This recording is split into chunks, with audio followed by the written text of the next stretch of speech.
ನಮಸ್ಕಾರ ರೀ ಎಲ್ರಿಗೂ. Welcome back to Anu cooking channel. ಇವತ್ತಿನ ರೆಸಿಪಿ ಏನಪ್ಪ ಅಂದ್ರೆ ರೀ ಬಳುಲ್ಕಾಯಿ ಹಣ್ಣಿಂದು ಚಾಟ್ ಅಥವಾ ಸ್ವೀಟ್ ಅಂತ ಹೇಳ್ಬೋದು ನೋಡ್ರಿ. ಈ ಹಣ್ಣ ಸಾಮಾನ್ಯವಾಗಿ ನಮ್ಮ ಹಳ್ಳಿ ಕಡೆ ಎಲ್ಲ ಸಿಗ್ತದ್ರಿ. ಇದು ನೋಡಾಕ ಈ ರೀತಿ ಇರ್ತದೆ ನೋಡ್ರಿ. ಈ ಹಣ್ಣಿಗೆ ನಮ್ಮ ವಿಜಾಪುರ ಸೈಡ್ ಬಳುಲ್ಕಾಯಿ ಅಂತ ಹೇಳಿ ಕರೀತಾರೆ ನೋಡ್ರಿ. ಈ ಹಣ್ಣ ತಿನ್ನೋದ್ರಿಂದ ನಮ್ಮ ದೇಹದಲ್ಲಿರುವ ಉಷ್ಣತೆಯನ್ನು ಕಡಿಮೆ ಮಾಡ್ತದೆ ನೋಡ್ರಿ. ಈ ಹಣ್ಣನ್ನು ಆದಷ್ಟು ಹಣ್ಣಾಗಿರೋ ಕಾಯಿನ ತೊಗೋಬೇಕು ನೋಡ್ರಿ. ಇದು ಹಣ್ಣಾಗೋದಿಲ್ಲ ಅಂತ ಹೆಂಗೆ ಗೊತ್ತಾಗ್ತದಂದ್ರೆ ಇದನ್ನು ಮನೆಯೊಳಗೆ ತಂದಿಟ್ರೆ ಮನೆ ಎಲ್ಲ ಇದ್ರದ ಪರಿಮಳ ಬೀರ್ತದೆ ನೋಡ್ರಿ. ಆವಾಗ ಇದು ಹಣ್ಣಾಗ್ಯದ ಅಂಥೇಳಿ ಗೊತ್ತಾಗ್ತದೆ ರೀ. ಈ ರೀತಿ ಇರ್ಬೇಕು ನೋಡ್ರಿ. ಒಳಗೆ ಕೆಲವೊಂದು ಕಾಯಿಗಳು ಕೆಟ್ಟಿರ್ತಾವ್ರಿ. ಇವಾಗ ಒಂದು ಬೌಲ್ ತೊಗೊಂಡ್ರಿ. ಈ ಹಣ್ಣೊಳಗೆ ಏನದು ನೋಡ್ರಿ, ಒಂದು ಸ್ಪೂನ್ ಸಹಾಯದಿಂದ ಇದ್ರೊಳಗಿಂದೆಲ್ಲ ಇದಕ್ಕೆ ಹಾಕೋಬೇಕ್ರಿ.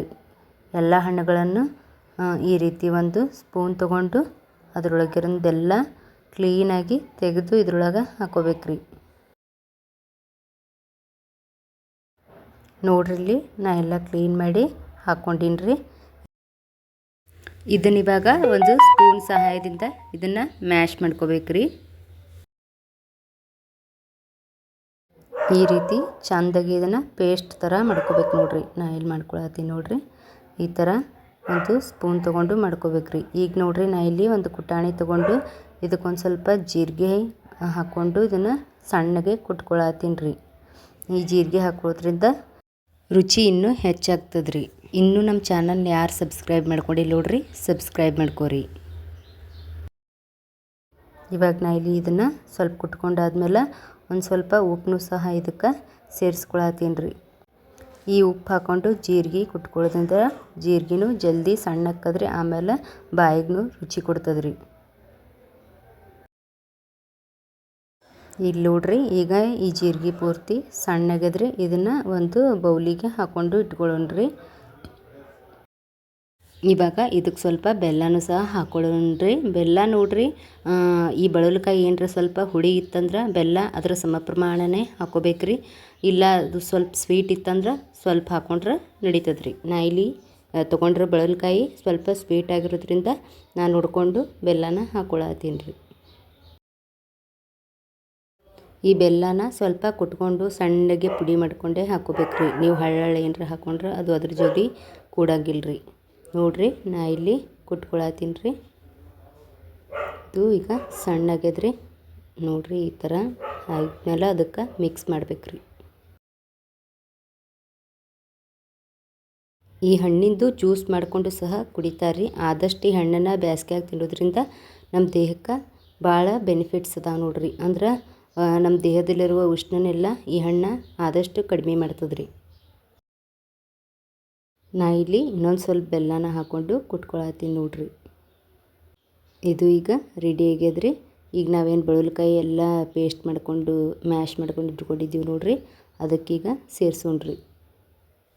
ಈ ಥರ ಸೇರಿಸಿ ಇದನ್ನು ಚೆಂದಾಗೆ ಮಿಕ್ಸ್ ಮಾಡ್ಬೇಕ್ರಿ. ನೋಡ್ರಿ ಇಲ್ಲಿ ಈ ಥರ ಮಾಡ್ಬೇಕ್ರಿ. ಇವಾಗ ಇದನ್ನು ನೋಡಿದ್ರೇ ಬಾಯಾಗ ನೀರು ಬರತ್ತಾವ ನೋಡ್ರಿ. ನಾವು ಸಣ್ಣವರಿದ್ದಾಗೆಲ್ಲ ಈ ಥರ ಮನ್ಯಾಗ ಮಾಡಿಕೊಟ್ರೆ ಭಾಳ ಖುಷಿಯಿಂದ ಇಷ್ಟಪಟ್ಟು ನಮ್ಮ ಗೆಳತಿಯರೆಲ್ಲ ಕೂಡಿ ತಿಂತಿದ್ದೀವಿ ರೀ. ಈಗಿನ ಮಕ್ಳಿಗೆ ಇದನ್ನು ಮಾಡಿಕೊಟ್ರಿ ಅಷ್ಟೊಂದು ಇಷ್ಟಪಡೋದೆಲ್ಲ ಕಮ್ಮಿ ರೀ. ಈಗ ನೋಡ್ರಿ ನಾ ಜೀರಿಗೆ ಪುಡಿ ಏನು ಕುಟ್ಕೊಂಡು ಇಟ್ಕೊಂಡಿದ್ದು ನೋಡ್ರಿ, ಅದನ್ನು ಸಹ ಇದಕ್ಕೆ ಹಾಕ್ಕೊಳತ್ತೀನಿ ರೀ. ಈ ಜೀರಿಗೆನೂ ಸಹ ನಮ್ಮ ದೇಹಕ್ಕೆ ತಂಪು ನೋಡ್ರಿ. ಈ ಜೀರಿಗೆ ಹಾಕೋದ್ರಿಂದ ಫ್ಲೇವರು ಸಹ ಚಲೋ ಬರ್ತೈತ್ರಿ. ಇದೇ ಥರ ಎಲ್ಲ ಮಿಕ್ಸ್ ಮಾಡ್ಕೋಬೇಕ್ರಿ. ಇದನ್ನು ಎಷ್ಟು ಚಂದ ಹದವಾಗಿ ನೀವು ಮಿಕ್ಸ್ ಮಾಡ್ತೀರಿ ನೋಡ್ರಿ, ಬಾಯಾಗ ರುಚಿನೂ ಸಹ ಅಷ್ಟು ಚಲೋ ಬರ್ತದ್ರಿ. ನೀವು ಇದನ್ನು ಮಿಕ್ಸ್ ಆದಮೇಲೆ ಒಂದು ಸ್ವಲ್ಪ ಟೇಸ್ಟ್ ಮಾಡಿ ನೋಡ್ರಿ. ನಿಮ್ಗೆ ಏನರ ಒಂದು ಸ್ವಲ್ಪ ಹುಳಿ ಅನ್ನಿಸ್ತಂದ್ರೆ ಒಂದು ಸ್ವಲ್ಪ ಉಪ್ಪು, ಇನ್ನೊಂದು ಸ್ವಲ್ಪ ಬೆಲ್ಲನೂ ಸಹ ಸೇರಿಸ್ಕೋಬೋದ್ರಿ. ಇದು ಈಗ ರೆಡಿ ಆಗ್ಯದ್ರಿ. ನಾವೇನು ಆಗಲೇ ಬಳುವಲಕಾಯಿ ತೊಗೊಂಡು ಅದ್ರದ್ದು ಬಟ್ಲ ಉಳ್ದೈತೆ ನೋಡ್ರಿ, ಸಿಪ್ಪಿ ಐತಿರ ನೋಡ್ರಿ, ಅದರೊಳಗೆ ಇದನ್ನು ಹಾಕ್ಕೊಂಡು ತಿನ್ಬೋದು ನೋಡ್ರಿ. ನೋಡ್ರಿ ನಾ ಇಲ್ಲಿ ಅದನ್ನು ತೊಗೊಂಡು ಹಾಕ್ಕೊಳತ್ತೀನಿ ರೀ. ಈ ರೀತಿ ಹಾಕ್ಕೊಂಡು ತಿನ್ನೋದ್ರಿಂದ ರುಚಿ ಇನ್ನೂ ಹೆಚ್ಚಾಗ್ತದೆ ನೋಡ್ರಿ. ನನ್ನ ಈ ವಿಡಿಯೋ ನಿಮಗೇನರ ಇಷ್ಟ ಆಗಿತ್ತಂದ್ರೆ ಒಂದು ಲೈಕ್ ಮಾಡಿರಿ. ನೀವು ನಿಮ್ಮ ಮನ್ಯಾಗ ಇದೇ ಥರ ಮಾಡಿಕೊಂಡು ನಿಮ್ಮ ಮಕ್ಕಳಿಗೆ ಕೊಡ್ರಿ. ಮುಂದಿನ ವಿಡಿಯೋದಾಗ ಮತ್ತೆ ಸಿಗುನಂತ್ರಿ.